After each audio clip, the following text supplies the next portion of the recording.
नमस्कार, मी भाऊ तोरसेकर. तुम्ही बघत आहात प्रतिपक्ष. मित्रांनो, आज मी हा व्हिडिओ करतोय तेव्हा मी टी व्हीवर एक गमतीशीर बातमी बघितली. मला वाटतं बिर्ला मातोश्री सभागार, दक्षिण मुंबई,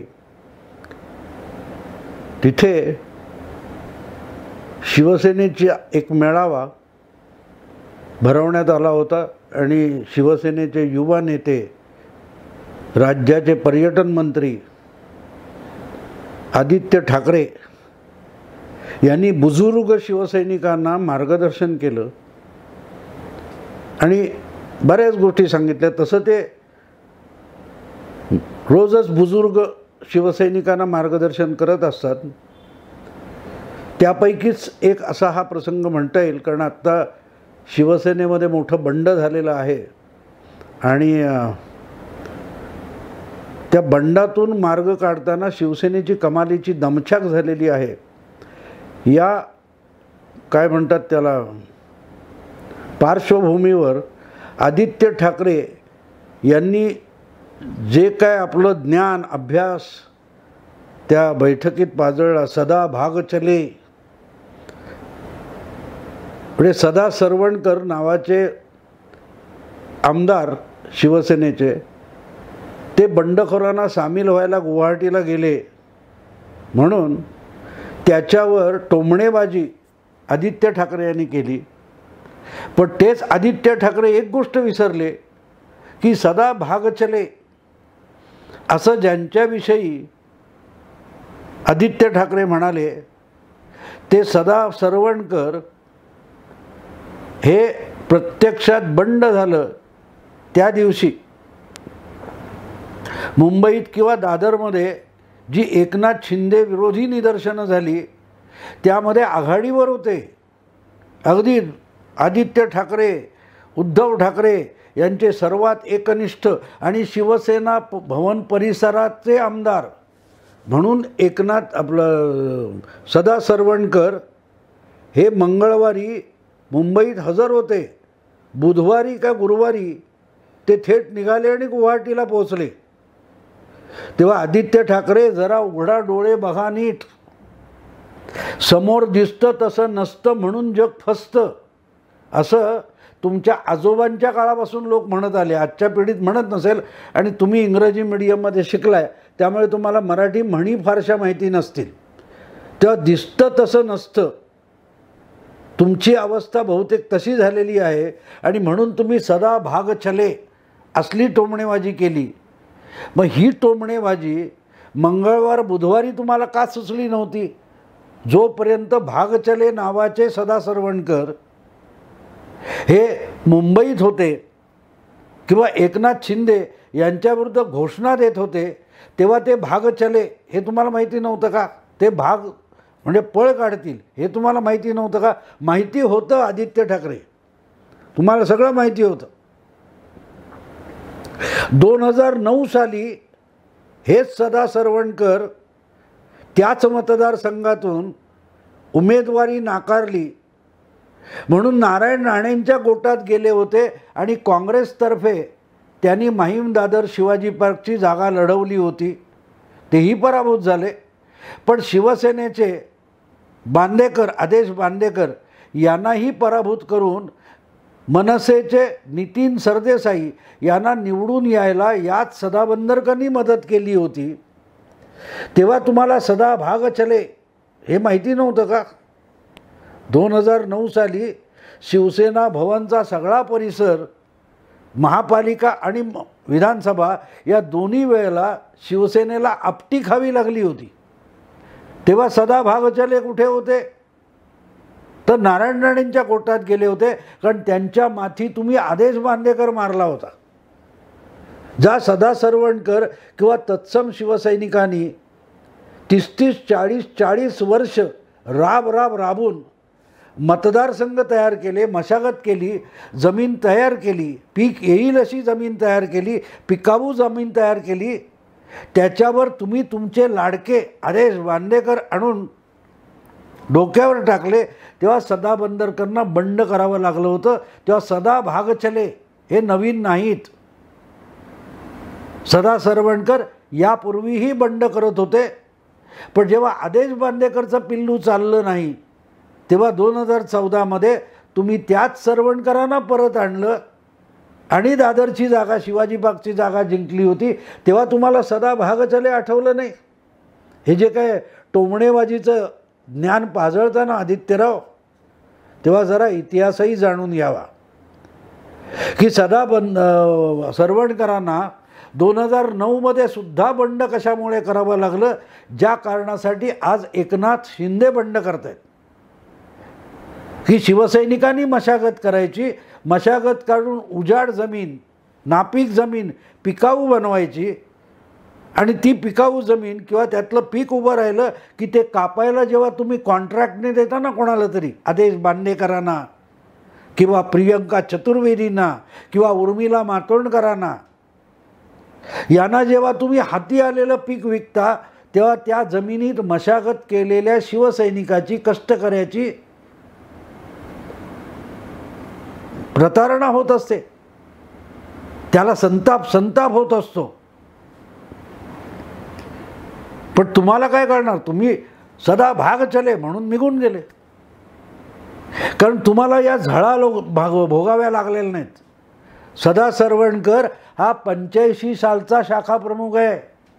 1985 साली ज्यावेळेला मुंबई महापालिका ही स्वबळावर शिवसेनेने काबीज केली, त्या काळातला सदा बंदरकर हा शिवसैनिक आणि शाखा प्रमुख आहे.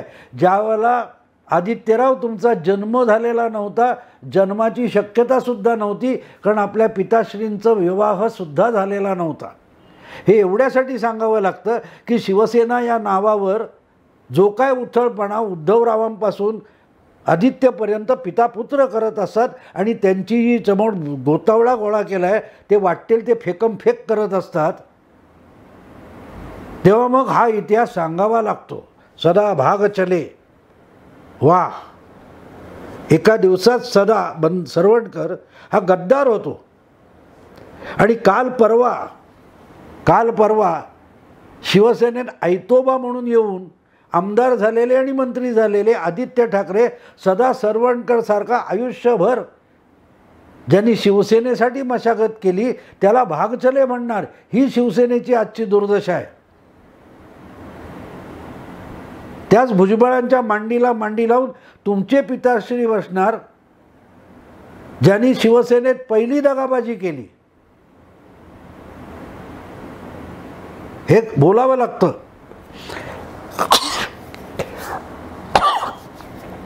आदित्यराव, काही गोष्टी इतिहास जरा शिवसेना समजून घ्या. शिवसेनेचा नेता बनलात ना तर तुम्ही शिवसेना बुडवणार. ती उगाच अंजना ओम कश्यप 2.5 वर्षापूर्वी बोलली नव्हती, ये तो शिवसेना का राहुल गांधी ठहरेगा लिख के लो, असं तिने तेव्हा म्हटलं होतं. आणि तिचे शब्द आदित्यराव तुम्ही खरे केलेत की तुम्ही शिवसेनेचे राहुल गांधी होत चाललाय. तुमच्या पूर्वजांनी जी शिवसेना निर्माण केली, उभी केली, ती नष्ट करायचं महान ऐतिहासिक कार्य आदित्यराव तुम्ही करताय. कारण तुम्ही मशागत करणाऱ्यांनाच संपवत निघालेला आहात. प्रियंका चतुर्वेदी, उर्मिला मातोंडकर असे फार मोठे निष्ठावान लोकसभेत काँग्रेस आणि विधान परिषदेत बसायला फुकटात. उर्मिला मातोंडकर तुमच्याकडे येतात. ही तुमची शिवसेना आहे जी बाळासाहेबांची नव्हती. बाळासाहेबांनी कष्ट करून, मशागत करून मतदारसंघ तयार करणाऱ्या शिवसैनिकांची फळी उभी केली. उगाच एकेका ठिकाणाहून 4-4, 5-5 वेळ आमदार झाले नाहीत शिवसेनेचे लोक. मग तो सामान्य शिवसैनिक असो की आमदार खासदार असो, हे सगळे शिवसैनिक होते. सदा भाग चले हे बोललात म्हणून हे सांगावं लागलं. असो, मूळ विषय असा आहे आदित्यराव की तुम्ही आमदार कसे झाला, तो तुम्ही त्या मतदारसंघात काय केले. आज जेव्हा तुम्ही हे काय ज्ञान पाजळताय की विधान भवनात यावं लागेल आणि विधानसभा भवनात जायचा मार्ग वरळीतूनच जातो, एवढी वरळी तुमची कधी झाली. तुम्ही वरळीला कधी राहिलात. वरळीच्या कुठच्या शिवसेना शाखेची किंवा विधानसभा मतदारसंघाची मशागत आदित्य ठाकरे तुम्ही कधी केली होती, किती केली होती, कधीपासून केली होती. हे कोणी विचारणार नाही तुम्हाला माध्यमात, कारण माध्यमं तुम्ही खिशात ठेवलेली आहेत. तुमच्या आरत्या ओवाळणं या पलीकडे मराठी पत्रकारांनी मराठी मीडिया चालत नाही. त्यामुळे हा प्रश्न तुम्हाला कोणी विचारणार नाही, तर ती सामाजिक जबाबदारी म्हणून सोशल मीडियातून विचारावा लागतो. ज्या सचिन अहिरांनी लागोपाठ 2 निवडणुका वरळी मतदारसंघ जिंकला, 2009 आणि 2000 काय असेल तो आधी, त्याच्या आधीपासून, आणि आधीच्या काँग्रेस सरकारमध्ये मंत्रिपद उपभोगलं, त्याला तुम्ही शिवसेनेत कशाला घेऊन आलात? सचिन अहिर आणि शिवसेना यांचा नेमका ऋणानुबंध काय आहे? कोण सचिन अहिर? ते शिवसेनेत कधी आले? 2019च्या निवडणुकीपूर्वी ते शिवसेनेत आले ना, आणि 2014 साली त्याच मतदारसंघातून तेच सचिन अहिर पराभूत झाले होते ना, जे आज तुमच्या आजूबाजूला दिसतात, ज्यांच्या बळावर तुम्ही सदा भाग चले असं बोलताय. ते सचिन अहिर शिवसेनेत कधी आले? आणि सदा सरवणकर कधीपासून शिवसेनेत होते? कधीतरी याचा अभ्यास कराल की नाही? आणि तो वरळी मतदारसंघ तुम्हाला आमदार करून गेला, मंत्रिपदावर नेऊन बसवणारा झाला. त्या वरळीसाठी तुम्ही काय केलं आणि कोणी काय केलं? सचिन अहिरनी पण आपल्या उमेदीवर तो मतदारसंघ लढवला, तयार केला. भले ते शिवसेनेत असतील नसतील, पण त्या वरळी मतदारसंघाला जिंकण्यासारखी सुपीक जमीन बनवण्यासाठी सचिन अहिर यांनी पण मशागत केली, आणि तेवढीच सुनील शिंदे यांनी पण मशागत केली. पूर्वीच्या काळात दत्ताजी नलावडेंनी मशागत केली. तुम्ही काय केलं? आदित्य ठाकरे यांचं वरळी मतदारसंघासाठी आणि वरळी मतदारसंघातल्या शिवसेनेसाठी योगदान काय आहे? कधीतरी सांगाल याविषयी? कधीतरी बोलाल? नाही. आज जेव्हा सदा सरवणकरांनी सगळ्यांवर बोलायला निघालाय, तेव्हा स्वतःचाही चेहरा आरशात बघा, मग कळेल. आपुलीचं प्रतिमा भासे, आपुलीचं वैरी, स्वार्थ जणू भिंतीवरचा आरसा बिलोरी, हे शब्द आहेत ना काव्यातले, त्याची आठवण आहे आदित्यराव. कारण वरळीतून विधानभवनाचा रस्ता जातोय, सत्य आहे, पण मातोश्रीपासून वरळीपर्यंतचा रस्ता गाठण्यासाठी तुम्ही कोणाकोणाचा बळी दिलायत, किती किती तडजोडी केल्यात, हे कोणी सांगायचं? ते जर तुम्हाला समजू शकलं असतं तर एकनाथ शिंदे आणि 42 आमदारांनी एवढं बंड केलं नसतं. मी कधीतरी 99 साली वगैरे अमेरिकेला गेलो, तेव्हा तिथे त्या मोठमोठ्या मॉलमध्ये पहिल्यांदा गेलो. आपल्याकडे तेव्हा मॉल नव्हते, ते मॉल बघून मी चक्रावलं होतं, आणि तिथे बोर्ड वाचून मला कळायचं नाही. कडे एक बाय 1 गेट 1 फ्री, एक विकत घ्या दुसरं फुकट, हे सगळं नवीन होतं मला. मी चक्रावून गेलो त्या अमेरिकेच्या शिकागोमधले आणि न्यूयॉर्कमधले मॉल, आणि ते बघितले बाय 1 गेट 1 फ्री, म्हणजे कुठलीही एक वस्तू विकत घ्या आणि बदल्यात दुसरी गोष्ट फुकटच मिळेल. म्हणजे बुटाचा एक जोड घ्या, पैसे द्या, त्याच्या बदलात तसाच्या तसा दुसरा जोड तुम्हाला फुकट मिळेल. मला कळायचं नाही काय अर्थशास्त्र आहे. जर तुम्ही त्याच किमतीत 2 जोड देणार आहात तर 50% ऑफ का देत नाही? 50% सवलत का देत नाही? आणि जेव्हा बारकाईने मी ते अभ्यास करत गेलो तेव्हा माझ्या लक्षात आलं, बाय 1 गेट 1 फ्री याचा अर्थ 50% सवलत आहे, पण ती सवलत तशी नाही. तुम्ही 2 जोड घेतलेत तर किंमत निम्मी, पण जोड 2 घ्यावे लागतील, म्हणजे पैसे तेवढेच खर्चावे लागतील. दुसरा जोड वापरा न वापरा, पण घ्या 2 जोड. वेगवेगळ्या वस्तू जी असेल ती वस्तू 2 घ्यायला लागतील तुम्हाला. 50% सवलत नाही, खर्च 100% करा, वस्तू डबल मिळतील. आदित्यराव ठाकरे, तुमची आमदारकी नेमकी तशी आहे, बाय 1 गेट 1 फ्री. विधानसभेतला एक आमदार ठाकरे कुटुंबाला पाहिजे, ठाकरे परिवाराला पाहिजे, ठाकरे परिवाराच्या लाडक्या वारसाला पाहिजे, म्हणून विधान परिषदेतल्या 2 जागा फुकट. असंच झालं ना. तुम्ही शिवसेनेसाठी काय केलं? तर तुम्हाला आमदारकी पाहिजे म्हणून शिवसेनेच्या इतर 2 होऊ शकणाऱ्या आमदारांचा हक्क मारलात आदित्यराव. सुनील शिंदे, ज्याने 2014 मध्ये मेहनतीने वरळीची जागा जिंकली होती, ती सर्वाधिक मतांनी जिंकली होती आणि तिथे तुम्हाला सुरक्षितपणे निवडून यायचं म्हणून सुनील शिंदेनी ती जागा सोडायची, त्याने मशागत केलेली जागा सोडायची आणि आदित्य ठाकरेंना द्यायची. पण त्याच्यावर देखील विश्वास आहे का? आदित्य ठाकरेंचा आपल्याच शिवसैनिकाने मेहनतीने जो मतदारसंघ कल्टिवेट केला आणि चांगल्या मतांनी शिवसेना निवडून येते असा बनवला, तो बळकावण्यासाठी आदित्य ठाकरे कलानगरातून वरळीला गेले, वांद्रा पूर्वकडून वरळीला गेले. तरी आत्मविश्वास होता की शिवसेना स्वबळावर जिंकेल, भाजपच्या पाठिंब्याने जिंकेल, एवढाही आत्मविश्वास आदित्य ठाकरे तुमच्याकडे नव्हता. आणि म्हणून तुम्ही काय केलं? आदित्य ठाकरेंनी काय केलं तर ज्यांनी सुनील शिंदेने ज्या विरुद्ध उमेदवाराला प्रतिस्पर्ध्याला हरवलं होतं त्यालाही विरोधात उभं राहू नये म्हणून शिवसेनेत आणलं. सचिन अहिर 2014 पराभूत झाले होते राष्ट्रवादी काँग्रेसतर्फे आणि शिवसेनेतर्फे सुनील शिंदे निवडून आले होते.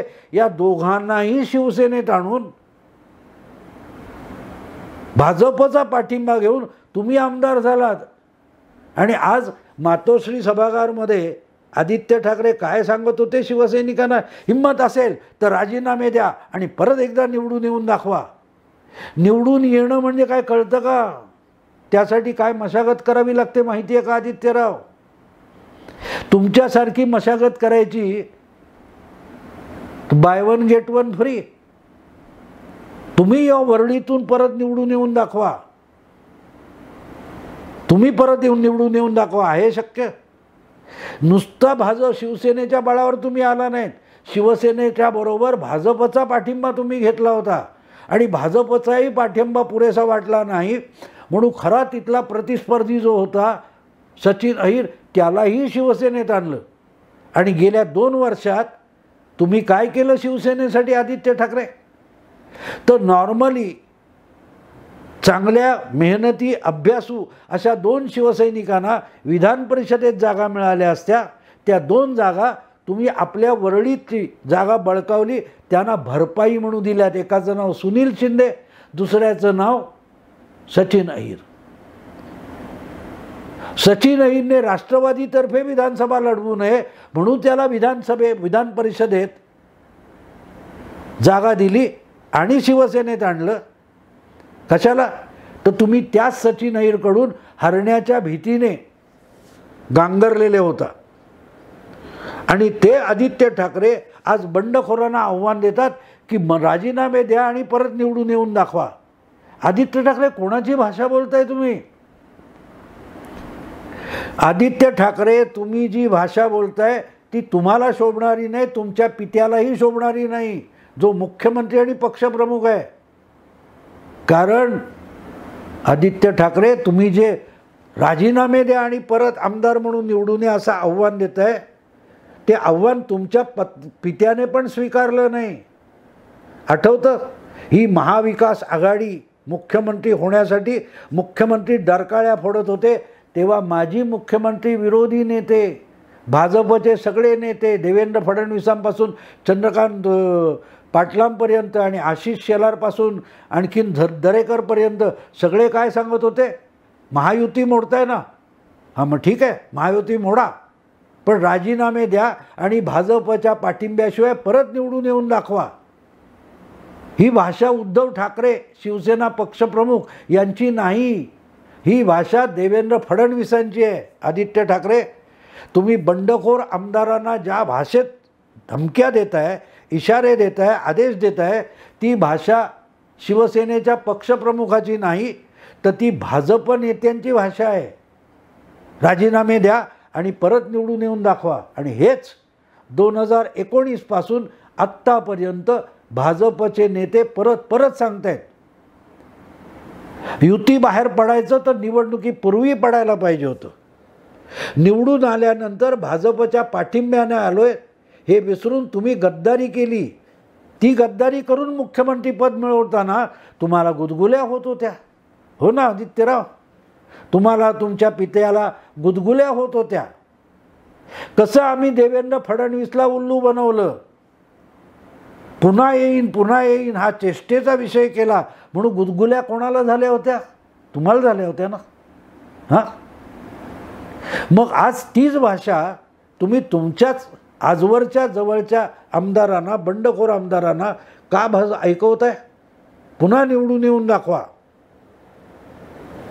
तुम्ही पुन्हा निवडून येऊन दाखवलं.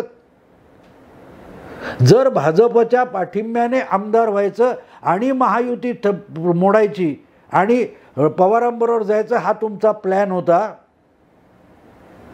त्याला गद्दारीच म्हणतात. आज एकनाथ शिंदे तुमच्या पक्षाच्या चिन्हावर निवडून आले, ते आधीसुद्धा आले होते, पण गद्दारी केली नव्हती ना. भाजपशी गद्दारी केली होती. भाजपने सुद्धा 2014 निवडणुकीच्या आधी युती मोडली आणि तरीही तुम्ही वेगळे लढल्यानंतर तुम्हाला सत्तेत घेतलं होतं. 2014 आदित्यराव तुम्ही मतदारांची गद्दारी केली, कारण मतदारांना सांगितलं की आम्ही भाजपबरोबर सरकार बनवणार आहोत, आमची महायुती आहे. तोपर्यंत कुठेही तुमचे पिताजी किंवा तुम्ही किंवा तुमचे प्रवक्ते बंद दरवाजा आड मुख्यमंत्री पदाचा सौदा झालाय हे सांगत नव्हते. मी पुन्हा येईन असं म्हणणारे देवेंद्र फडणवीस यांना स्टेजवर अडवत नव्हते. तेव्हा बंद खोलीतलं रहस्य बंद खोलीत ठेवलेलं होतं. निकाल लागल्यानंतर तुम्हाला अचानक बंद खोलीतले शब्द आठवायला लागले. मग गद्दारी कोणी केली होती? तुम्ही गद्दारी फक्त भाजप या मित्रपक्षाशी केली नाही, तर तुम्ही मतदाराशी सुद्धा गद्दारी केली. कारण 5 वर्ष भाजपबरोबर राहू, सरकार बनवू म्हणून मतं मागितली होती आणि निकाल लागल्यानंतर गद्दारी केली. मतदाराने नाकारलेल्याबरोबर तुम्ही गेलात. मग आज भाजप बरोबर एकनाथ शिंदे किंवा तुमचे 42 आमदार जात असतील, तर त्यांना गद्दार म्हणायचं असेल तर तुम्ही खुद्दार कुठे आहात ते दाखवा. तुम्ही खुद्दार कुठे आहात? संजय राठोड या आपल्या आमदारावर, मंत्र्यावर आरोप झाले तर त्याचा राजीनामा घेणारे तुमचे पिताश्री तुरुंगात पडलेल्या नवाबाचा राजीनामा घेऊ शकलेले नाहीत. त्याला खुद्दार म्हणत नाहीत. खुद्दार म्हणत नाहीत. खुद्दार म्हणजे आत्मविश्वास. असो, आदित्य ठाकरे तुम्ही सदा सरवणकर यांच्यावर तोफ डागलीत म्हणून त्याच गिरण गावात बालपण गेलेला भाऊ तोरसेकर, त्याला तुम्हाला तुमची जागा दाखवावी लागली, तुमची गद्दारी दाखवावी लागली. असो मित्रांनो, हा व्हिडिओ आवडला लाईक करा, शेअर करा, प्रतिपक्षाला सबस्क्राईब करा. नमस्कार.